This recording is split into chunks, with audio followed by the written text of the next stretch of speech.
నమస్తే నాగేశ్వర్ గారు. నమస్తే. భారత్లో హెచ్ఎంపివి కేసులు ఒక 5 నమోదయ్యాయి సార్, తమిళనాడు, కర్ణాటక, గుజరాత్ల్లో. సో బాధితుల్లో 3 నెలల చిన్నారులు. పాత వైరస్సే, ఇది ప్రాణాంతకం ఎట్టి పరిస్థితుల్లోనూ కాదు అని చెప్పి కేంద్ర ప్రభుత్వం చెబుతోంది. నిరంతరం పర్యవేక్షణ జరుగుతోంది అని చెప్పి కేంద్ర రాష్ట్ర ప్రభుత్వాలు కూడా చెప్తున్న పరిస్థితి. ఇది మహమ్మారి కాదు, మామూలు వైరస్సే, ఇది గతంలో కూడా ఉంది, భయపడాల్సిన అవసరం లేదు అనేది ప్రభుత్వాలు అలాగే వైద్యులు చెబుతున్నమాట. నిజంగా భయపడాల్సిన అవసరం లేదా? ఒక ప్యానిక్నెస్ అనేది క్రియేట్ అవుతోంది సార్ దేశవ్యాప్తంగా. అంటే ప్యానిక్ క్రియేట్ కావటానికి కారణము ఈ వైరస్ గురించి తెలుసు కాదు, ఈ వైరస్ ప్రభావాన్ని చూసి కాదు. అంటే వైరస్ గురించి తెలిసి ఈ వైరస్ ప్రభావాన్ని చూసి ప్యానిక్ అయితే అది రియల్ ప్యానిక్. ఈ ప్యానిక్ ఇది మోర్ సైకాలజికల్ ఇన్ క్యారెక్టర్. దానికి కారణం ఏంటంటే ఒకటి ఇది కూడా చైనాలో కేసెస్ పెరగడము, చైనా పట్ల అనుమానంతో ప్రపంచం ఉండడము, కోవిడ్ కూడా చైనా నుంచి స్టార్ట్ అయ్యి వుహాన్లో ప్రపంచమంతా బీభత్సం సృష్టించడం ఒక కారణము.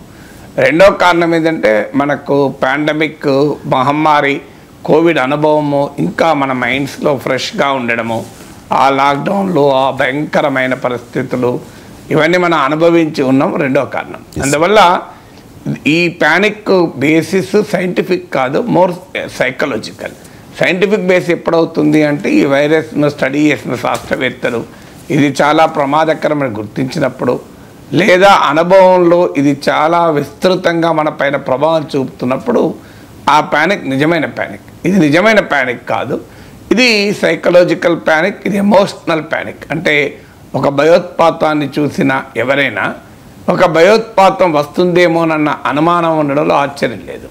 సో అందువల్ల ఈ panic is not real, it is more psychological. ఇక రెండవది మీరు అడిగిన దానికి ఇది పాండమిక్ అవుతుందా అని, మనకు ఎపిడెమియాలజీ అంటారు ఈ శాస్త్రాన్ని. ఎపిడెమిక్ ఆ తర్వాత పాండమిక్. ఫస్ట్ ఇది ఎపిడెమికే కాదు, పాండమిక్ ఎట్లా అవుతుంది? పాండమిక్ అంటే మహమ్మారి, ఎపిడెమిక్ అంటే ఒక ఉపద్రవం లాంటిది. ఇప్పుడు కలరా ఎపిడెమిక్ అంటారు. అంటే పెద్ద ఎత్తున కలరా కేసులు వ్యాపించినప్పుడు దాన్ని కలరా ఎపిడెమిక్ అంటారు. ఎపిడెమిక్ యొక్క నెక్స్ట్ స్టేజ్ చాలా సివియర్ స్టేజ్ పాండమిక్స్. మొదట మనకు అర్థం కావాల్సింది pandemics do not అక్కర్ so frequently. అంటే ఇప్పుడు ఉదాహరణకు మీకు లాస్ట్ పాండమిక్ మనకి ఎప్పుడు వచ్చింది? ఒక 100 years క్రితం వచ్చింది. కలరా. సో కలరా కాదు, కలరా ఎపిడమిక్, పాండమిక్ కూడా కాదు. మనకు అప్పుడు ఆ టైంలో మీకు నియర్లీ 100 years కింద వచ్చింది ఫస్ట్ అప్పుడు మనకు పాండమిక్. సో అప్పుడు పెద్ద ఎత్తున జనం చనిపోయారు ఆ రోజుల్లో. సో కానీ pandemics are comes once in a century. చాలా తొందరగా రావు, 2 ఏళ్లకు 3 ఏళ్లకు 5 ఏళ్లకు అని రాదు, ఇది మొదటిది. అందువల్ల ఈ ఎపిడమిక్లే చాలా రేర్గా వస్తాయి, ఎపిడమిక్స్ కూడా అంత ఫ్రీక్వెంట్గా రావు. సో అందువల్ల ఇది మొదటిగా మనకు అర్థం కావాల్సింది, pandemics do not come so frequently. అందువల్ల కోవిడ్ వచ్చి మనకు 5 ఏళ్ళు అయిపోయింది దాదాపు, మన 2020లో కదా. సో ఈ 5 yearsలో మళ్ళీ వెంటనే ఇంకో పాండమిక్ అనేది రాదు, అంత సులభం కాదు. అయితే చరిత్రలో ఇక భవిష్యత్తులో పాండమిక్స్ రావా ఆ గ్యారంటీ ఎవరూ ఇవ్వలేము. ఎందుకంటే there is every possibility but not so soon అనేది మొదటి పాయింట్. రెండో పాయింట్ ఏంటంటే చైనాలో కూడా ఇది ఏ స్థాయిలో బీభత్సాన్ని సృష్టిస్తోంది. సోషల్ మీడియా యుగంలో ఏమవుతుందంటే వీడియోలను సృష్టించడం పెద్ద కష్టం కాదు, పాత వీడియోలను కొత్త వీడియోలుగా ప్రమోట్ చేయడం కూడా పెద్ద ఆశ్చర్యమేమి కాదు. ఇప్పుడు చైనాలో ఉన్నటువంటి సీక్రసీ కారణాల రీత్యా చైనా నిజం చెప్పిన నమ్మే పరిస్థితిలో ప్రపంచం లేదు కనుక ఈ వీడియోలన్నీ నిజమే అనే రీతిలో సర్క్యులేట్ అవుతున్నాయి. అందులో ఇప్పుడున్న ఆథెంటిక్ రిపోర్ట్స్ అయితే వరల్డ్ హెల్త్ ఆర్గనైజేషన్ కూడా, ప్రపంచ ఆరోగ్య సంస్థ కూడా చైనా నుంచి వస్తున్న ఈ వార్తల్ని ధృవీకరించడం లేదు. అంటే ఇది ఉపద్రవం అని ధృవీకరించడం లేదు. చైనా వరల్డ్ హెల్త్ ఆర్గనైజేషన్ పైన గతంలో కూడా విమర్శలు చైనాకు అనుకూలంగా ఉంది అని, నేను అందుకే దాన్ని తీసుకోవడం లేదు. కానీ centre for disease control and prevention CDC United states, అలాగే భారత ఆరోగ్య మంత్రిత్వ శాఖ, ఇప్పుడు జగత్ ప్రకాష్ నడ్డా మన హెల్త్ మినిస్టర్ కూడా నిన్న చాలా వివరంగా మాట్లాడారు, జేపీ నడ్డా. సో ఈ భారత ప్రభుత్వం కానీ, భారతదేశంలో ఉన్న సెంటర్ ఫర్ డిసీజ్ కంట్రోల్ కానీ, director general of medical services కానీ, అమెరికాలో ఉన్న centre for disease control and prevention కానీ, ఇప్పటి వరకు చైనాలో ఇది భయంకరమైన బీభత్సాన్ని సృష్టిస్తుంది అన్నదాన్ని ధృవీకరించలే. Forget about WHO.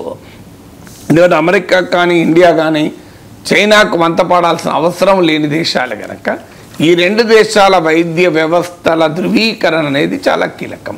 అందువల్ల చైనాలో బీభత్సం జరుగుతోంది అని సోషల్ మీడియా చేస్తున్న ప్రచారాన్ని అమెరికా కానీ భారతదేశంలో ఉన్న వైద్య వ్యవస్థలు ధృవీకరించలేదు. అందువల్ల సోషల్ మీడియాలో వచ్చే వీడియోలో నమ్మకండి. చైనాలో కూడా ఇప్పుడు వరకు ఉన్న వార్తలు ఏంటంటే ఇది నార్థన్ ప్రావిన్స్లో మాత్రమే కొన్ని కేసులు పెరిగిన మాట నిజం. ఇది రెండవ ఫ్యాక్టర్. ఇక మూడో ఫ్యాక్టర్ ఏంటంటే ఎనీ వైరస్ దేనిపైన ఆధారపడి ఉంటుంది, దాన్ని పాండమిక్ స్థాయికి వెళ్తుందా అనేది. మొదటిది ఈ వైరస్ స్వభావం ఏంటి అని. ఇది కోవిడ్ వైరస్ ఫ్యామిలీ నుంచి వచ్చిన వైరస్ కాదు. ఇది చాలా కీలకమైన పాయింట్, మనకు అందరికి అర్థం కావాల్సింది.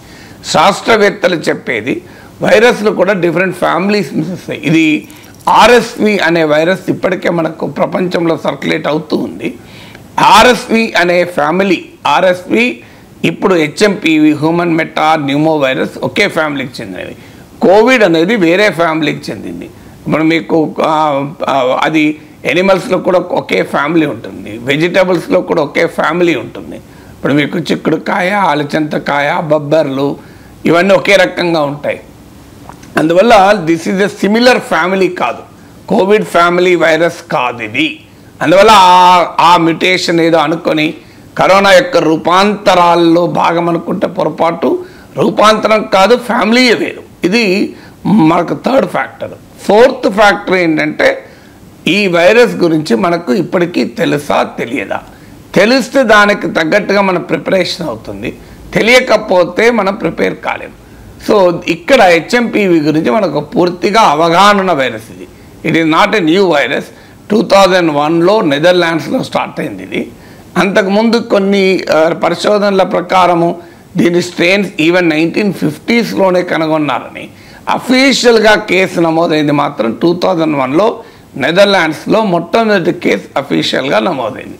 సో అందువల్ల ఇది నోన్ వైరస్. అందువల్ల 23 ఏళ్ల క్రితమే అధికారికంగా నమోదైన వైరస్ ఇది. ఇక కొన్ని శాస్త్ర పరిశోధనల ప్రకారం అయితే ఇది 70 ఏళ్ళుగా తెలిసిన వైరస్ అనేది ఇంకో వాదన. బట్ ఏదైనా అధికారికంగానే గుర్తించబడి కూడా 23 ఏళ్ళు అయిపోయింది.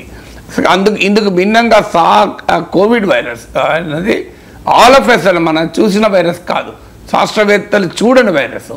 అందువల్ల దాని బీభత్సాన్ని అది ఎలా బిహేవ్ చేస్తుంది, అది ఎలా ప్రోగ్రెస్ అవుతుంది, దాని ప్రాగ్నోసిస్ అంటారు వైద్య శాస్త్రంలో.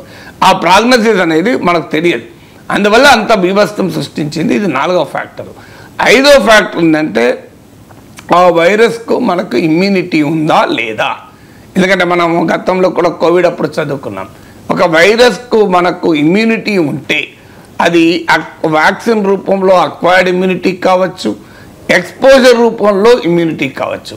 అఫ్కోర్స్ ఎక్స్పోజర్ అంటే గతంలో మనకు ఆ వైరస్ సోకి ఉంటే మన శరీరంలో యాంటీబాడీస్ ఫామ్ అయ్యి, అంటే శరీరానికి ఉండే డిఫెన్స్ మెకానిజం యొక్క గొప్పతనం ఏంటంటే మనకు ఏదైనా బయట నుంచి ఏలియన్ ఆర్గానిజమ్స్ మన దీనికి దాడి చేసినప్పుడు మన శరీర వ్యవస్థ దాన్ని బలవంతంగా ఎదుర్కొంటుంది, వదిలేయదు, తట్టుకుంటుంది, ప్రతిఘటిస్తుంది. ఈ ప్రతిఘటించే క్రమంలో అది మన శరీరము కొంత సామర్థ్యాన్ని సంతరించుకుంటుంది. దాన్నే మనం ఇమ్యూనిటీ అంటాం. సో ఇక్కడ మీకు ఈ ఇమ్యూనిటీ 2 రకాలుగా వస్తుంది. ఒకటి past exposure to the virus, అంటే ఆ వైరస్ మన గతంలో సోకి ఉంటే మనలో కొంత ఇమ్యూనిటీ అవుతుంది. అయితే ఇది పార్షియల్ ఇమ్యూనిటీ, ఇది ఫుల్ ఇమ్యూనిటీ కాదు. అందుకే వ్యాక్సినేషన్లు కూడా ఇస్తారు. సో ఇది వ్యాక్సినేషన్ ఏమో more scientific measured immunity create చేయడం. సో అందువల్ల ఇక్కడ పాస్ట్ ఇమ్యూనిటీ దీనికి ఉందా లేదా అని ఇక్కడే మనకు కీలకమైన తేడా. కోవిడ్కు అంతకుముందు ఇది కొత్త వైరస్ కనుక, అంతకుముందు మనకు ఎక్స్పోజర్ లేదు కనుక ప్రపంచ జనాభాలో ఎవరికీ ఇమ్యూనిటీ లేదు. ఇమ్యూనిటీ లేనప్పుడు అది చాలా సులభంగా వ్యాపిస్తుంది. అందువల్ల ఆ స్ప్రెడ్ అనేది కూడా పాపులేషన్కి ఉండేటువంటి ఇమ్యూనిటీని బట్టి ఉంటుంది. సో పాపులేషన్కి ఇమ్యూనిటీ ఉంటే అది తక్కువ స్ప్రెడ్ అవుతుంది. పాపులేషన్కి ఇమ్యూనిటీ లేనప్పుడు అది చాలా వేగంగా అది స్ప్రెడ్ అవుతుంది. కోవిడ్ విషయంలో మనకు ఇమ్యూనిటీ లేదు కనుక ఫాస్ట్గా స్ప్రెడ్ అవుతూ వచ్చింది. దీనికి అడ్వాంటేజ్ ఏంటంటే ఇప్పుడు 23 ఏళ్ళుగా మన ప్రపంచ అంతా ఈ వైరస్ తిరిగింది. America, UK, India. ఇప్పుడు ఇప్పుడు అధికారికంగా కేసులు గుర్తిస్తున్నాం, కానీ ఇంతవరకు కేసులు ఎప్పుడో వచ్చి ఉంటుంది. మనకు రాకపోవడానికి క్వశ్చనే లేదు. ఇప్పుడు భారతదేశంలో కూడా 10 ఏళ్ల లోపు 10 ఏళ్ళు దాటిన వాళ్ళందరికీ ఈ వైరస్ ఎన్నడో ఒకసారి జీవితంలో సోకి మనకు కొంత ఎక్స్పోజర్ ఉంటుంది, మీకైనా నాకైనా. సో అది అఫీషియల్గా ఇప్పుడు గుర్తించాం అంతే తేడా తప్ప ఈ వైరస్ మనకు తెలియంది కాదు, పాపులేషన్లో లేనిది కాదు. అందువల్ల 23 ఏళ్ళుగా ప్రపంచమంతటా సర్క్యులేషన్లో ఉంది. చైనాలోనే కాదు, ఇండియాలో కూడా సర్క్యులేషన్ ఉంది. నేను అందుకే అనేది ఇది చైనాలోని వుహాన్లో పుట్టింది కోవిడ్ వైరస్ అయితే ఇది నెదర్లాండ్స్లో పుట్టిన వైరస్. అందువల్ల అమెరికా, యూకేలో కూడా ఈ వైరస్ ఉంది ఇదివరకే. సో అందువల్ల పాపులేషన్లో ఈ వైరస్ ఉంది కనుక, పాస్ట్ ఇమ్యూనిటీ దీనికి ఉంది కనుక ఇది కోవిడ్ లాగా వైరల్గా స్ప్రెడ్ కాదు. ఎందుకంటే ప్రజలకు ఆల్రెడీ ఇమ్యూనిటీ ఉంది. ఇది 5వది. 6వది ఏంటి అంటే వైరాలిటీ అంటారు. అంటే ఒక వైరస్కి ఉండేటువంటి లక్షణం. ఇప్పటిదాకా నేను సమాజానికి ఉన్న లక్షణాలు చెప్పాను. వైరస్కి ఉండే లక్షణాల్లో 6th పాయింట్ ఏంటంటే వైరాలిటీ ఆఫ్ ది థింగ్. ఇప్పుడు మీకు కోవిడ్లో కూడా తీసుకుంటే కొన్ని వేరియంట్లు ఇప్పుడు 2nd ఫేజ్లో చాలా సివియర్గా వచ్చింది, 3rd ఫేజ్లో అంత సివియర్గా రాలేదు, 4th ఫేజ్కి వచ్చేవరకు ఇంకా వీక్గా వచ్చింది. సేమ్ కోవిడ్ రూపాంతరమే. మళ్ళీ కోవిడ్ యొక్క వేరియంట్లు కూడా అన్నీ ఒకే రకమైన వైరాలిటీని ప్రదర్శించలేదు, మనకు గుర్తుండే ఉంటుంది. 2nd వేవ్లో వచ్చిన వేరియంట్ మాత్రం చాలా బీభత్సాన్ని సృష్టించింది, కానీ 3rd వేరియంటే మీకు అంత బీభత్సం లేదు, 4th వరకు ఇంకా తగ్గిపోయింది. అందువల్ల కోవిడ్కి ఉన్న వేరియంట్లు కూడా అన్నీ ఒకే రకమైన వైరాలిటీని ఎగ్జిబిట్ చేయలే. అందువల్ల ఇక్కడ మీకు కోవిడ్కి ఉన్న వైరాలిటీ దీనికి లేదు. వైరస్ యొక్క స్వభావమే ఇది కోవిడ్ అంత తీవ్రమైనటువంటి వైరల్గా స్ప్రెడ్ అయ్యేటువంటి వైరస్ కాదు.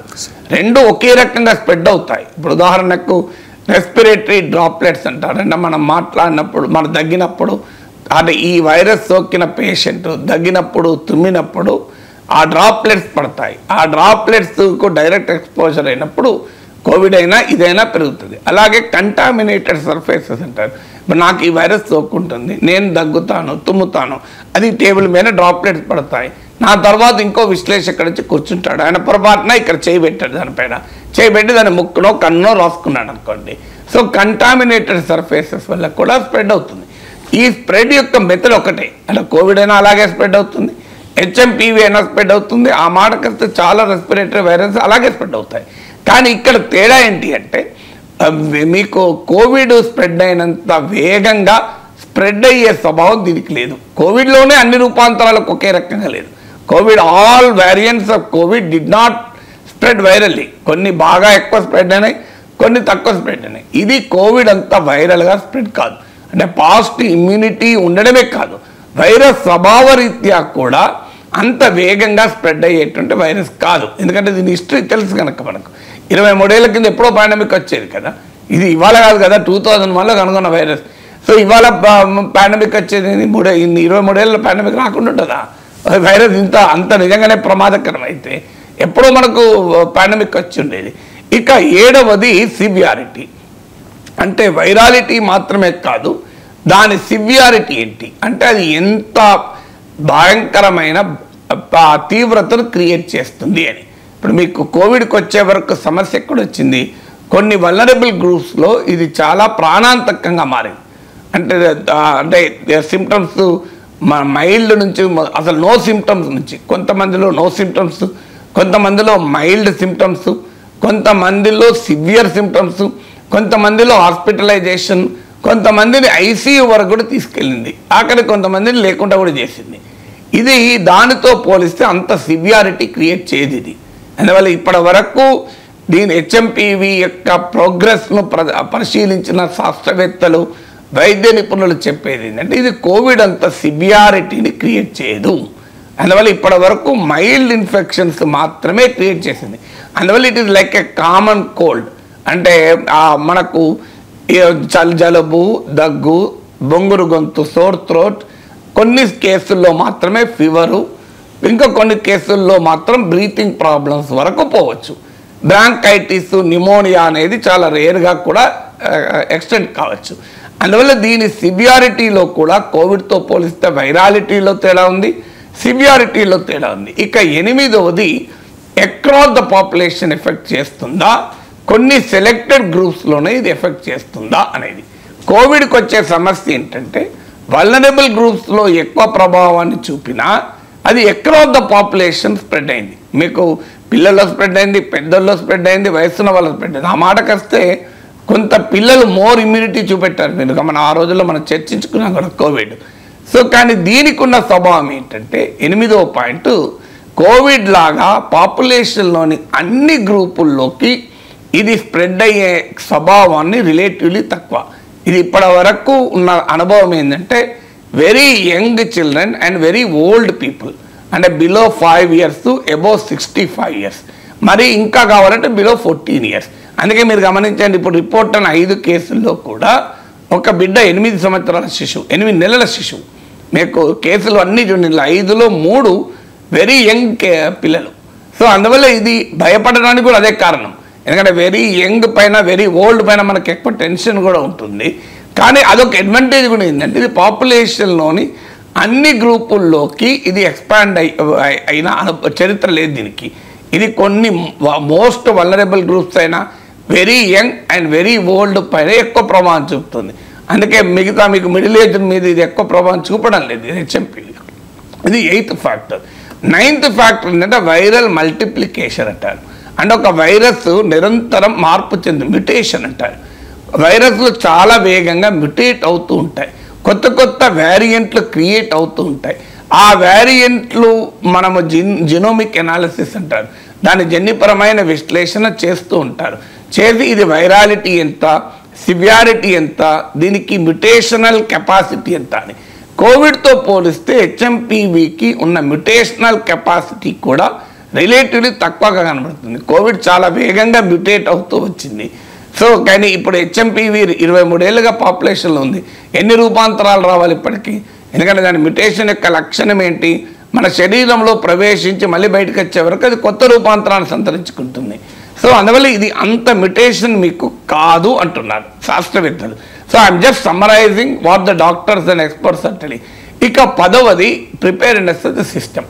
సో కోవిడ్ వచ్చినప్పుడు ఏంటంటే మనకు అది తెలియదు, అది ఏందో తెలియదు, ఆ వైరస్ అది ఎలా బిహేవ్ చేస్తుందో తెలియదు, అది ఎవరిని ఎఫెక్ట్ చేస్తుందో తెలియదు, అది ఎలా వ్యాపిస్తుందో తెలియదు, దానికి మందు లేదు, వ్యాక్సిన్ లేదు, ఏది లేదు. ఇప్పుడు వచ్చే వరకు ఏంటంటే వ్యవస్థలన్నీ ప్రిపేర్ అయి ఉన్నాయి. కొంతమంది శాస్త్రవేత్తలు ఇక్కడ ఒక తేడా కూడా ఉంది. మీకు కోవిడ్ కోమో కొన్ని యాంటీవైరల్ ట్రీట్మెంట్ ప్రోటోకాల్ డెవలప్ అయి ఉన్నాయి, ఇప్పటికీ వ్యాక్సినేషన్ కూడా ఉంది. అన్ఫార్చునేట్లీ హెచ్ఎంపీవీ ఇదివరకు అంత సివియర్గా రాకపోవడం వల్ల, ఎప్పుడు కూడా సివియర్గా వచ్చినప్పుడే దానికి వ్యాక్సిన్ కనుగొంటాం, దానికి ట్రీట్మెంట్లు కనుగొంటాం. ఇది అంతవరకు ఇప్పటి వరకు బీభత్సాన్ని సృష్టించలేదు కనుక దీనికి ప్రత్యేకంగా వ్యాక్సిన్ లేదు, యాంటీవైరల్ ట్రీట్మెంట్ లేదు. ఈ 2 కారణాల రీతినే ప్రజలు ఎక్కువ భయపడుతున్నారు. కానీ ఎందుకు లేదని కూడా మనకు అర్థం చేసుకోవాలి. ఎప్పుడు కూడా 23 ఏళ్ల క్రితం రిపోర్ట్ అయిన 23-24 ఏళ్ల క్రితం రిపోర్ట్ అయితే ఇప్పటి వరకు మరి వ్యాక్సిన్ ఎందుకు కనుగొనలేదు సైన్స్? ఎందుకు ఏ దేశము ప్రయత్నించలేకపోని మనకంటే అంటే మన వాళ్ళే చైనా కంటే వాళ్ళకు బుర్రలేదు అనుకుందాం. అమెరికా కూడా ప్రిపేర్ చేయలేదు కదా. మీకు వ్యాక్సిన్లు ఎందుకు తయారు చేయరు? ఎందుకు ట్రీట్మెంట్ ప్రోటోకాల్ తయారు చేయరు? ఇప్పుడు మీకు ఇది కోవిడ్ వచ్చుడుతోనే వెంటనే వ్యాక్సినేషన్ తయారు కాలేదా?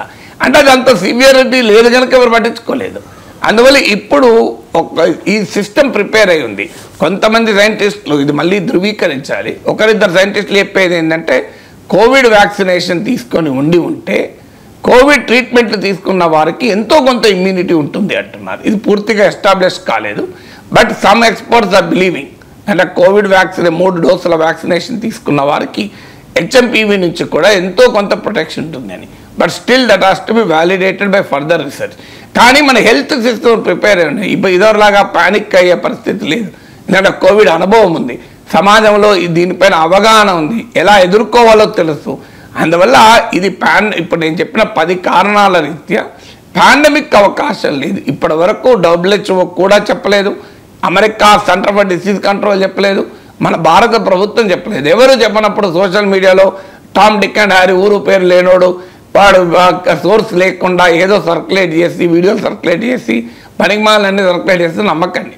ఈ టైంలో పబ్లిక్ హెల్త్లో మనం సైన్స్ నమ్మాలి, సాధికార వ్యవస్థల్ని నమ్మాలి. ఎవరిని పడతా నమ్మద్దు. సాధికార వ్యవస్థలు అంటే ప్రభుత్వాలు కావచ్చు, మీరు centre for disease control and prevention లాంటి వ్యవస్థలు, లేదుంటే national institute of public health, ఇలా సైంటిఫిక్ బాడీస్, WHO, వీటిని నమ్మాలి తప్ప ఎవడు పడతావాడు ఏదో మన దగ్గర రూమర్ మాంగరీకి ఎక్కువ వదంతులు వ్యాపించడం అలవాటు కనుక ఎవడో ఏదో చెప్తే మనం నమ్మకూడదు. ఇప్పుడు నేను చెప్పిన 10 కారణాలు ఐఎమ్ జస్ట్ డిస్టిలింగ్, అంటే వివిధ రకాల శాస్త్రవేత్తలు నిపుణులు చెప్పిన వివిధ అంశాల సారాన్ని మీ ముందు పెట్టాను. అంతేతప్పి నా సొంత కవిత్వం కాదు, నేనేమి వైద్య శాస్త్ర ఎక్స్పర్ట్ కాదు. As a serious journalist try to analyse the sum total of various responses by various expert bodies. మనం ఇందులో నేను చెప్పిన దాంట్లో భారత ప్రభుత్వ director general of medical services, అలాగే centre for disease control and prevention of United States, ఇలా వివిధ రకాల వైరాలజీ ఎక్స్పర్ట్స్ చెప్పిన, ఇన్ఫెక్షన్ డిసీజ్ ఎక్స్పర్ట్ చెప్పింది మీకు చెప్పాను. అందువల్ల let us not create unnecessary panic. ఇది పాండమిక్ అవుతుంది అని ఎవరు చెప్పడం లేదు. ఇది ఎపిడమిక్ ప్రపోర్షన్స్కే ఇంతవరకు లేదు.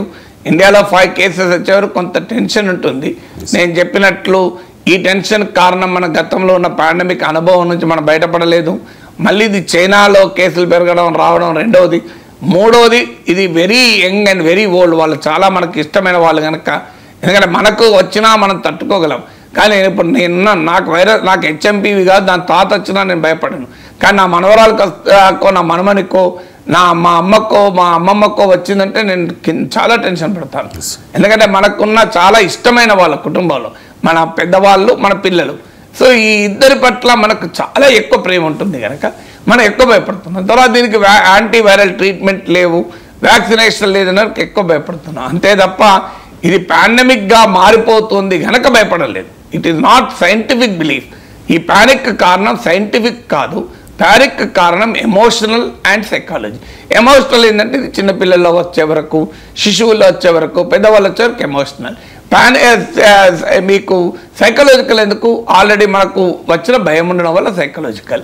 అందువల్ల don't worry, it is covid virus ఫ్యామిలీయే కాదు, ఇది తెలియనిది కాదు. ఇది నెదర్లాండ్స్లో 2001లోనే రిజిస్టర్ అయింది. సో వరల్డ్ ప్రపంచం అంతా ఈ వైరస్ సోకిన జనాభా ఉంది. అమెరికాలో, యూకేలో, ఇండియాలో ఇవాళ అఫీషియల్గా మనకు 5 కేసులు ఉండొచ్చు, మనలో అందరికీ ఇదివరకు HMP వైరస్ వచ్చే ఉంటుంది. అదే సార్, ఈ 5 కేసుల్లో కూడా ట్రావెల్ హిస్టరీ ఏమీ లేదు. అంటే చైనా నుంచి వచ్చింది అయితే కాదు. అంటే ఒక రకమైన ప్యానిక్నెస్ క్రియేట్ అయిన నేపథ్యంలో మీరు చెప్తున్నట్టుగా టెస్ట్ చేస్తే, అంటే ఆల్రెడీ HMPVతో బాధపడే వాళ్ళు ఈ ఉండే ఉంటారు కదా సార్ ఆల్రెడీ. అంటే ఇప్పుడు ట్రావెల్ హిస్టరీ లేదంటే అర్థం ఏంటి? ట్రావెల్ హిస్టరీ లేదు అంటే అక్కడ నుంచి వచ్చింది కాదు అన్నట్టే కదా. ట్రావెల్ హిస్టరీ లేదు అంటే లోకల్ పాపులేషన్. ట్రావెల్ హిస్టరీ ఏముంటుంది? 8 నెలల శిశువుకి వచ్చింది. 8 నెలల శిశువులో ట్రావెల్ హిస్టరీ ఏముంటుంది? సో అందువల్ల ట్రావెల్ హిస్టరీ అనేది లేదు అంటే దాని మీనింగ్ ఏంటి అంటే అది లోకల్ పాపులేషన్లో ఈ వైరస్ ఇప్పటికే తిరుగుతున్నది అని అర్థం. ఆల్రెడీ ఉన్నది. సో ఆల్రెడీ ఉంటేనే కదా వచ్చేది. అయితే ఇప్పుడు చైనాలో కేసెస్ పెరిగే వరకు మనం పరీక్షలు చేసుకుంటున్నాం. మనకు చాలాసార్లు జలుబు చేసి ఉంటుంది, దగ్గు వచ్చి ఉంటుంది, గొంతు నొప్పి వచ్చి, గొంతు బొంగురుపోయి ఉంటుంది, పట్టించుకొని ఉంటుంది. ఎందుకంటే ఇది 5 to 7 days ఇంక్యుబేషన్ పీరియడ్. 5 నుంచి 7 రోజుల్లో తగ్గిపోతుంది. ఇప్పుడు మనకు కామన్గా వింటర్లో, స్ప్రింగ్ ప్రాయలో కామన్గా కోల్డ్, దగ్గు, జలుబు, మీరు ఏ పెడియాట్రిషియన్ అడగండి ఈ సీజన్లో వాళ్ళకున్న ప్రాబ్లం ఏంటంటే పిల్లలందరూ దగ్గు, జలుబు, జ్వరంతోనే వస్తారు. ఇది కామన్, మీరు ఆస్క్ ఎనీ పెడియాట్రిషియన్. సో మనం అందరము వి గాన్ త్రూ దట్ ప్రాసెస్. పిల్లలు పెంచిన వాళ్ళమే కనుక ఈ సీజన్లో వచ్చే మెయిన్ ప్రాబ్లం వేరేది ఏమీ లేదు. నేను ఒకసారి అయితే నా బాబు చిన్నప్పుడు వాళ్ళు అడిగితే పెడియాట్రిషియన్ అన్నారు, అసలు 95% కేసులు ఇవేనండి అన్నాడు. నేను నవ్వుతూ, నాకు కూడా అర్థమైందండి మెడిసిన్లు ఇచ్చుడివి. సో ఏమన్నది, ఇంకో పలానా సిరప్ ఇవ్వాలి, పలానా ఇవ్వాలి, జలుబు అయితే ఇది, దగ్గు అయితే ఇది, జ్వరం వస్తే ఇది అంటే అవి కరెక్టే అండి మీరు అన్నట్లు. ఇప్పుడు మేము ఇందులో పెద్ద మాకు పెడియాట్రిక్స్ MBBS చదివిన నాలెడ్జ్ అంతా ఏం వాడతలేము. 95% ఇవే అండి, జలుబు, దగ్గు, జ్వరము కేసులే. కానీ మనం చూస్తూ ఊరుకోలేం కదా, అందువల్ల భయపడి వెళ్తాం డాక్టర్ దగ్గరికి. అందువల్ల ఇది లోకల్ పాపులేషన్లో ఉన్నదే. అందుకే నేను చెప్పింది పాస్ట్ ఇమ్యూనిటీ ఉంది. అందువల్ల మనం తొందరపడి కంక్లూజన్ రావద్దు. దీని పాస్ట్ ఇమ్యూనిటీ మనకుందా, ఇది వైరాలిటీ ఎంత, దీని మ్యుటేషనల్ కెపాసిటీ ఎంత, సివియారిటీ ఎంత, ఇవన్నీ మనం లేకుండా ఏదో మనకు ఎవడో ఏదో వాట్సాప్లో పంపితే అది 100 మంది షేర్ చేసి టెన్షన్ పెట్టుకోకండి, టెన్షన్ పెంచకండి. రైట్ సార్, చాలా క్లారిటీగా చెప్పారు సార్. అండ్ నెక్స్ట్ టాపిక్ వచ్చి ఈ పుష్ప 2 తొక్కిసలాట వివాదాన్ని మర్చిపోకముందే ఇప్పుడు గేమ్ చేంజర్ వివాదం sir. Game changer pre release ఈవెంట్కి రాజమండ్రి వచ్చి అక్కడి నుంచి వెళ్ళే క్రమంలో ఒక ఇద్దరు పవన్ కళ్యాణ్ అభిమానులు, అది మెగా అభిమానులు చనిపోయారు సార్. చనిపోయి ఒక 3 రోజులు అయింది. సో దీని మీద అంటే పుష్పకు ఒక రూలు, గేమ్ చేంజర్కి ఒక రూలా మరో రూలా అంటూ వైఎస్ఆర్ కాంగ్రెస్ పార్టీ నాయకులు దీన్ని పొలిటిసైజ్ చేసే ప్రయత్నం చేస్తూ ఉన్నారు. అండ్ ఫస్ట్ రోజా ఒక ట్వీట్ చేశారు సార్, ఆ ట్వీట్ చూపించండి. మానవత్వం మరిచి నిందల, game changer cinema pre release ఈవెంట్కి వెళ్ళి ఇద్దరు అభిమానులు మణికంఠ, చరణ్లు మరణించడం బాధాకరం. తన కోసం వచ్చిన ఇద్దరు అభిమానులు చనిపోయి 3 రోజులైనా డిప్యూటీ సీఎం పవన్ కళ్యాణ్ కనీసం పరామర్శించకపోవడం అమానవీయం. తెలంగాణలో అల్లు అర్జున్ పుష్ప టీం మానవత్వంతో వ్యవహరించలేదన్న పవన్ ఇప్పుడు 3 రోజులైనా మరణించిన అభిమానుల ఇళ్లకు వెళ్ళి ధైర్యం చెప్పకపోవడం దారుణం. ఇది రోజా ట్వీట్ సార్. ఈ ట్వీట్ తర్వాత పవన్ కళ్యాణ్ ఒక ట్వీట్ చేశారు. ఏడీబీ రోడ్డుపై ప్రమాదంలో యువకుల మృతి బాధాకరం. కాకినాడ, రాజమహేంద్రవరం నగరాల మధ్య ఉన్న ఏడీబీ రోడ్డు ఛిద్రమైపోయింది. గత 5 ఏళ్లలో ఈ రోడ్డు గురించి పట్టించుకోలేదు. పాడైపోయిన ఈ రోడ్డును బాగు చేస్తూ ఉన్నారు. ఈ దశలో ఏడీబీ రోడ్డుపై చోటు చేసుకున్న ప్రమాదంలో ఇద్దరు యువకులు దుర్మరణం పాలయ్యారని తెలిసి ఆవేదనకు లోనయ్యాను అంటూ ఒక ట్వీట్ చేశారండి. అండ్ మరో ట్వీట్ అంబటి రాంబాబు నుంచి, పుష్పకేమో నీతులు చెబుతారా, గేమ్ చేంజర్కి పాటించరా అని చెప్పి. వాస్తవంగా పవన్ కళ్యాణ్ ఈ విషయంలో చాలా జాగ్రత్త పడ్డారు. ఆయన డిప్యూటీ సీఎంగా కూడా ఉన్నారు కాబట్టి హోంమంత్రి అనితతో మాట్లాడి ఈ విషయాన్ని గేమ్ చేంజర్ ఈవెంట్లో ఆయన క్లియర్గా చెప్పారు సార్. ఏ ఒక్కరూ కూడా అత్యుత్సాహం ప్రదర్శించవద్దు, జాగ్రత్తగా ఇళ్లకు వెళ్ళండి, మీకు ఏదైనా చిన్న దెబ్బ తగిలితే నాకు గుండెల్లో గుచ్చుకుంటుంది అని చెప్పి ఆయన చాలా క్లియర్గా చెప్పారు. ప్రమాదాలు అనేవి అప్పుడప్పుడు జరుగుతూ ఉంటాయి. అండ్ ఒక 5 lakhs ఎక్స్గ్రేషియా కూడా ప్రకటించారు సార్. కాకినాడ ఎంపీ తంగళ్ళ ఉదయ్ శ్రీనివాస్ వాళ్ళ ఇంటికి వెళ్ళి 5 lakhs చెక్స్ కూడా వాళ్ళకి ఇవ్వడం జరిగింది. ఇప్పుడు వైఎస్ఆర్ కాంగ్రెస్ పార్టీ అనేది ఏమిటంటే అది తొక్కిసలాట ఘటనను అండ్ ఈ రోడ్డు ప్రమాదాన్ని ఒకే రకంగా చూస్తూ మరి అక్కడ పుష్ప అల్లు అర్జున్ అరెస్ట్ చేసినప్పుడు మరి పవన్ కళ్యాణ్ కూడా అరెస్ట్ చేయాలి కదా అని చెప్పి వైఎస్ఆర్ కాంగ్రెస్ ట్వీట్లో లేదు sir. YSR Congress party sir నేను చెప్తాను sir. YSR Congress party joint secretary Karumuri Venkatareddy అనే ఒక పర్సన్ నేను చాలా క్లియర్గా టీవీ డిబేట్స్లో, ట్వీట్స్లో, సోషల్ మీడియా పోస్టుల్లో రాజకీయ రాజకీయ పార్టీ తరఫున వచ్చే ప్రతి టీవీ ప్రతినిధి ఆథెంటిక్ కాదు. ఇప్పుడు అది తొక్కిసలాట, ఇదేమో రోడ్డు ప్రమాదం. అరెస్ట్లు ఎట్లా చేస్తారు? రోడ్డు ప్రమాదాలు కూడా మనుషులు అరెస్ట్లు చేస్తారా? సో అట్లా ఎవడన్నా అంటే దానికన్నా అవివేకమైన తెలియదక్కతనం ఇంకోటి లేదు. అందువల్ల ఒక రాజకీయ పార్టీ తరఫున 100 మంది ప్రతినిధులు వచ్చి టీవీలలో, యూట్యూబ్లలో మాట్లాడుతుంటారు. అవన్నీ అధికారికమైన వైఖరిగా మనం తీసుకోరాదు. అందువల్ల ఇప్పుడు ఏ రాజకీయ పార్టీ అయినా ఒకవేళ దీన్ని ఈక్వల్గా చేసి అరెస్ట్ చేయాలి అంటే అర్థలేని ఆర్గ్యుమెంట్. తొక్కిసలాట వేరు, రోడ్డు ప్రమాదం వేరు కదా, రెండు వేరు వేరు. ఇక మీరు అధికారికంగా ఇంతవరకు మీరు ఇప్పుడు చదివిన ట్వీట్లో కూడా అది లేదు. ట్వీట్లో ఉన్నది ఏంటి అంటే పవన్ కళ్యాణ్ స్పందనను ప్రశ్నిస్తున్నారు. అంటే పవన్ కళ్యాణ్ అల్లు అర్జున్ ఆ తొక్కిసలాట సంధ్యా థియేటర్ ఈవెంట్ పైన అది ఎక్కడో కాన మానవీయత లోపించింది అన్నాడు కనుక మరి ఇక్కడ మానవీయత లోపించిన విధంగా స్పందించడం కరెక్టా అని. ఇప్పుడు ఒక ఇద్దరు వ్యక్తుల అభిమానులు చనిపోయినప్పుడు ఆ చనిపోవడానికి కారణము ఆ రోడ్డు కండిషన్ అని చెప్పారు. సో రోడ్డు కండిషన్ అప్పుడు ఇంకో ప్రశ్న వస్తుంది, అట్లాంటి రోడ్లు ఉండగా మీరు గేమ్ చేంజర్ ఈవెంట్ ఎందుకు పెట్టారు? మీకు తెలుసు కదా, జగన్మోహన్ రెడ్డి 5 ఏళ్ళు పాలించి రోడ్లను నాశనం చేశాడు. రోడ్లన్నీ ప్రమాదాలు జరగటానికి ప్రమాదాలు జరిగే రీతిలో ఉండగా అంత మ్యాసివ్ క్రౌడ్ను మొబిలైజ్ చేసి గేమ్ చేంజర్ ఈవెంటే పెట్టకూడదు. ఇప్పుడు రాజమండ్రి కాకినాడల మధ్య రోడ్డు బాగాలేదని తెలిసి ఆ రోడ్డులో ప్రమాదాలు జరిగే అవకాశం ఉందని తెలిసి ఆ రోడ్లను జగన్మోహన్ రెడ్డి శిథిలం చేశాడని తెలిసి ఆ రోడ్ల మరమ్మతులు పూర్తి కాకముందే గేమ్ చేంజర్ ఈవెంట్ ఎందుకు పెట్టారు? అది కూడా తప్పే కదా. మీకు ప్రమాదకరం అని తెలిసి పెట్టకూడదు కదా. అందువల్ల ఈవెంట్ పెట్టి ప్రాణాలు తీయడం అవుతుంది కదా. సో అందువల్ల ఆ స్టేట్మెంట్ మీనింగ్ ఏమొస్తుంది? నీకు తెలిసి కూడా అట్లాంటి కండిషన్ రోడ్లు ఉండగా ఎందుకు పెట్టారు? పెట్టకూడదు కదా. ఇప్పుడు మీరు చిన్నపిల్లలు ఉంటారు, ఒక చెరువు ఉంటుంది, చెరువు దాటి రమ్మని అన్నాం కదా మనము. పిల్లల్ని చెరువు తీయకుండా రారా, నేను అటువైపు ఉండే క్లాస్ పాఠం చెప్తా అంటాడే సారైనా. ఎందుకు చెరువు దాటి రావడం అనేది ప్రమాదకరమనే ప్రాణం కదా. సో ఇక్కడ నీకు తెలిసినప్పుడు మరి ఎందుకు పెట్టారు ఈవెంట్ అనే క్వశ్చన్ వస్తుంది.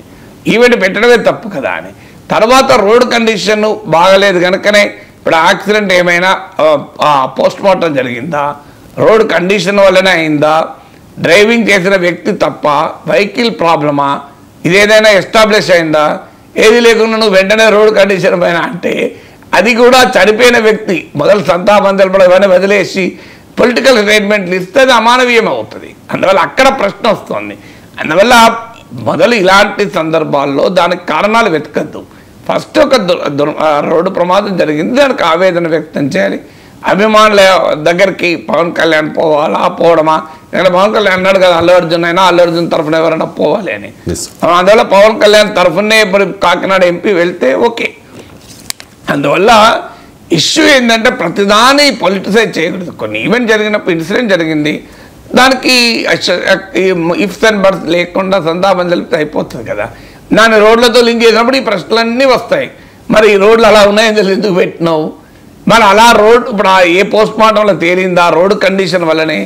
పోనీ ఆ రోడ్డు మీద ఒక్క వీళ్ళే వెళ్ళారా? గేమ్ చేంజర్ ఈవెంట్కు పోయి వచ్చిన వాళ్ళు తప్ప రాజమండ్రి కాకినాడ మధ్య రోడ్డును ఇంకా ఇంతవరకు ఎవరు ప్రయాణం చేయడం లేదా? మరి ఎన్ని యాక్సిడెంట్లు జరుగుతున్నాయి? లాస్ట్ 1 year 5 ఏళ్లలో ఎన్ని యాక్సిడెంట్లు, అంతకుముందు 5 ఏళ్ళు యాక్సిడెంట్లు ఎన్ని అయినాయి? ఆ డేటా ఉందా? ఇవేవి లేకుండా మనం అన్సైంటిఫిక్గా కంక్లూజన్లకు వచ్చి సో చనిపోతే రోడ్డు ప్రమాదమే చనిపోయారు, అసలు ఈ ఫుడ్ కంటామినేషన్ జరుగుతుంది కనుక కడుపులో తిప్పింది డ్రైవింగ్ చేసేటప్పుడు, అందుకే స్టీరింగ్ పక్క చనిపోయింది, ఇట్లా కంక్లూజన్ లాగలేం కదా. రోడ్డు కండిషన్స్ వ్యతిరేకంగా ఉండాలి కూడా. మరి 6 నెలలు అధికారంలోకి వచ్చి కూడా 7 నెలలు అయిపోయింది. రోడ్లను బాగు చేయడానికి ఎంతకాలం పడుతుంది? దానికి ఏమి పెద్ద సమస్య కాదు కదా. సో పెద్ద పెద్ద భవనాలే కడతారు. సో యుద్ధ ప్రాతిపదికన మొదలు ఇట్లా ప్రజలు చనిపోతున్నప్పుడు అన్ని వదిలేదు, మొదలు రోడ్లను బాగు చేస్తే అయిపోతుంది కదా. అందువల్ల ఒకదానికోటి ప్రతిదానికి పొలిటికల్ యాంగిల్ తీసి కౌంటర్ దాడి చేస్తే అది ప్రయోజనకరం కాదు. ఇలాంటి ఇన్సిడెంట్ జరిగినప్పుడు నిర్ద్వందంగా ఇది జరగాల్సింది కాదు, చాలా బాధేస్తుంది అని చెప్పడం, దానికి పవన్ కళ్యాణ్ బాధ్యులను ఎవరైనా అంటే అప్పుడు సమాజమే రియాక్ట్ అవుతుంది కదా. Yes sir. ఇక నెక్స్ట్ ఈ ఎలక్టోరల్ బాండ్లు అంటే రాజకీయ పార్టీలు అండ్ కొంతమంది పారిశ్రామికవేత్తలు క్విడ్ ప్రోకో, నీకేంటి నాకేంటి, మేము డబ్బులు ఇస్తాం, మీరు అధికారంలోకి వచ్చిన తర్వాత మాకు ఏదైనా ఫేవర్ చేయండి అంటే ఈ టైప్ ఆఫ్ దీన్ని క్విడ్ ప్రోకో అంటారు కదా సార్. అధికారంలో వచ్చినాక కాదు, క్విడ్ ప్రోకో అధికారం రాకముందు ఎవరు చేయరండి. అదే సార్, అధికారంలో ఉన్న వారితో క్విడ్ ప్రోకో ఉంటుంది, అధికారంలో లేని వారితో క్విడ్ ప్రోకో ఉండదు. ఎప్పుడు కొంతమంది అధికారంలోకి వస్తారు ఉన్నప్పుడు అది క్విడ్ ప్రోకో అన్నారు. అది క్విడ్ ప్రోకో అంటే అర్థం ఏంటి అంటే అధికారంలో ఉన్న వారికి ఏదైనా సహాయం చేసి మళ్ళీ సహాయం పొందడానికి క్విడ్ ప్రోకో అంటారు. అంటే ఈ ఫార్ములా ఈ కేసులో కూడా క్విడ్ ప్రోకో జరిగింది అనేది అప్పుడు ఆల్రెడీ అధికారం ఉన్నప్పుడే జరిగింది కదా. ఉన్నప్పుడే సార్, ఉన్నప్పుడే. Okay sir. అండ్ ఈ ఎలక్టోరల్ బాండ్లు అంటే గతంలో చాలా రాజకీయ పార్టీలు ఎలక్టోరల్ బాండ్ల ద్వారా కోట్ల రూపాయలు వివిధ వ్యక్తుల నుంచి వివిధ వ్యాపార సంస్థల నుంచి తీసుకున్నాయనే ఆరోపణలు ఉన్నాయి కదా సార్. భారతీయ జనతా పార్టీ మీద కూడా ఈ ఆరోపణ ఉంది. సో ఇప్పుడు ఈ ఫార్ములా ఈ కేసులో ఈ ట్విస్ట్ సార్, తెరపైకి ఎలక్టోరల్ బాండ్ల వ్యవహారం వస్తుంది. ఒక కంపెనీ నుంచి ఒక 41 crores ట్రాన్స్ఫర్ అయ్యింది, ఎలక్టోరల్ బాండ్ల రూపంలో బీఆర్ఎస్ పార్టీకి వచ్చింది అనేది ప్రభుత్వం చెప్తున్నమాట సార్. ఈ ఎలక్టోరల్ బాండ్ల వ్యవహారం మీద మీకు అంటే ఎలక్టోరల్ బాండ్లది పొద్దున్న నుంచి ఇప్పుడు ఈవెన్ కేటీఆర్ కూడా అంగీకరించారు. 2022లోనే ఎలక్టోరల్ బాండ్ ద్వారా డబ్బులు ఇచ్చారు. 23లో ఈవెంట్ జరిగింది, సంబంధం ఏంది అని అంటున్నారు. కానీ అందరికీ తెలిసిన వ్యవహారం ఏది, ఎలక్టోరల్ బాండ్లు ఒక ప్రైవేట్ కంపెనీ, కార్పొరేట్ కంపెనీ ఒక రాజకీయ పార్టీకి ఎందుకు డబ్బులు ఇస్తుంది? అధికారంలో ఉన్న రాజకీయ పార్టీకి ఎందుకు డబ్బులు ఇస్తుంది? ఎవరు చారిటీ కాదు కదా. ఐడియాలజికల్గా ఏదన్నా కామనాలిటీ ఉంటే కొంత ఇవ్వచ్చు, కానీ ఇక్కడ ఐడియాలజికల్ కామనాలిటీ లేదు. అందువల్ల ఒక రాజకీయ పార్టీ ఒక రాజకీయ పార్టీకి ఒక కార్పొరేట్ కంపెనీ విరాళం ఇచ్చింది అంటే ఆ రాజకీయ పార్టీ నుంచి ఫేవర్స్ పొందడం కానీ ఆ రాజకీయ పార్టీ విధానాన్ని ప్రభావితం చేస్తానికే చేస్తుందని సుప్రీంకోర్టే వ్యాఖ్యానించింది. నేను చెప్పడం కాదు. ఎలక్టోరల్ బాండ్ల పైన సుప్రీంకోర్టు ఇచ్చిన చారిత్రాత్మక తీర్పులో కూడా ఇవి రాజ్యాంగ విరుద్ధం అని కొట్టివేస్తూ ఇది పాలిటిక్స్ అండ్ బిజినెస్ నెక్సెస్, ఇది క్రోనిజానికి కారణమవుతుందని సుప్రీంకోర్టు చెప్పింది. అందువల్ల ఎలక్టోరల్ బాండ్స్లో ఏ కార్పొరేట్ సంస్థ కూడా చారిటీతో పార్టీలకు డబ్బులు ఇవ్వదు. అందులో ఇది మొదటి ఫ్యాక్టర్. రెండో ఫ్యాక్టర్, అధికార పార్టీకే ఎలక్టోరల్ బాండ్ల ద్వారా అత్యధికంగా డబ్బు ఎందుకు ముడుతుంది అంటే అధికార పార్టీకి 90% డబ్బులు ఎందుకు పోతాయి? ఇప్పుడు దేశంలో అత్యధికంగా ఎలక్టోరల్ బాండ్ల ద్వారా డబ్బులు భారతీయ జనతా పార్టీకి వెళ్ళాయి కదా. సో బెంగాల్లో తృణమూల్ కాంగ్రెస్కి వెళ్ళాయి, తెలంగాణలో బీఆర్ఎస్కి వెళ్ళాయి. ఎవరు పవర్లో ఉంటే వాళ్ళకే ఎలక్టోరల్ బాండ్ల ద్వారా డబ్బులు ఎందుకు పోతాయి? సో అది రెండో ఫ్యాక్టర్ సర్కమ్స్టెన్షియల్ కనబడుతుంది కదా. మూడో ఫ్యాక్టర్ ఏంటంటే మీరు ఏ ఫేవరు ఇప్పుడు ఇక్కడ కేటీఆర్ కూడా అంగీకరిస్తున్నాడు, మాకు ఎలక్టోరల్ బాండ్ల ద్వారా డబ్బులు ఇచ్చిన మాట నిజం.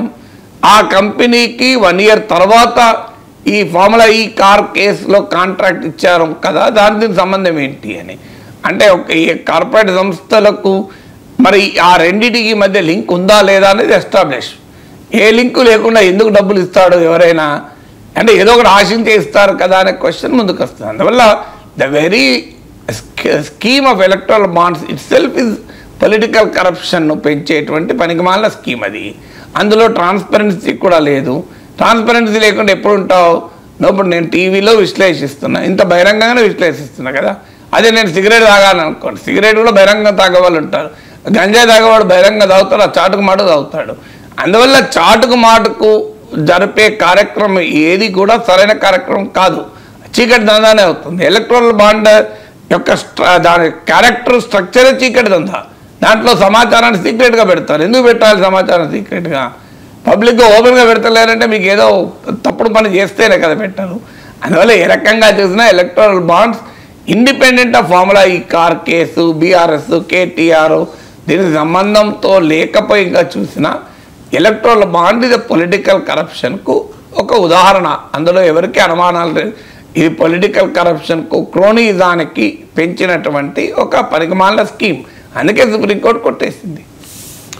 Right sir. ఇక ట్రంప్ అధికారంలోకి వచ్చిన తర్వాత ఈ కెనడాను అమెరికాలో కలిపేయండి, 51వ రాష్ట్రంగా చేయండి, గవర్నర్గా జస్టిన్ ట్రూడోను మీరే ఉండండి అని చాలాసార్లు వెటకారంగా మాట్లాడిన పరిస్థితి కదా సార్. సో జస్టిన్ ట్రూడో రాజీనామా చేశారు. సో నాయకత్వ ఎంపిక జరగగానే వైదొలుగుతా అంటూ ప్రకటించిన పరిస్థితి. సో ట్రూడో రాజీనామా గల కారణాలు ఏంటి సార్? ట్రంప్ ఎఫెక్ట్ ఎంతవరకు ఉండొచ్చు? ప్రతిదాన్ని లింక్ చేయకూడదండి.